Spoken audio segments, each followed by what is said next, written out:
বন্ধুসকল, আজি এটা ধনেশ চৰাই পাইছিলোঁ, যাক হৰ্ণবিল বুলি কোৱা যায়। দেৱজিৎ মহা নামৰ এজন ৰেস্কিউৱে আমাক দি থৈ গৈছেহি। ই মানে যথেষ্ট জখম পাইছে। ইয়াত এই হাৰ্ডিডাল অকণ ভাগি গৈছে। ইয়াক বোলে বান্দৰে কামুৰিলে বোলে, গছত তলত পৰি আহিছিলে।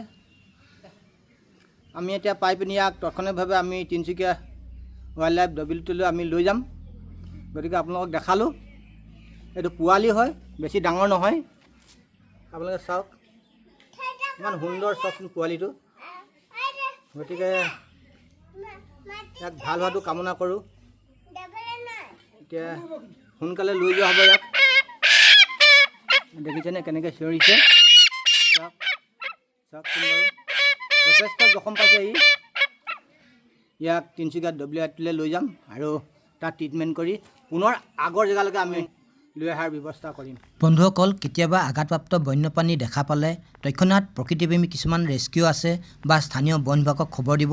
আমি সেইবিলাকক উদ্ধাৰ কৰি বন্যপ্ৰাণী বিভাগৰ WITলৈ আৰোগ্যৰ কাৰণে প্ৰেৰণ কৰিম।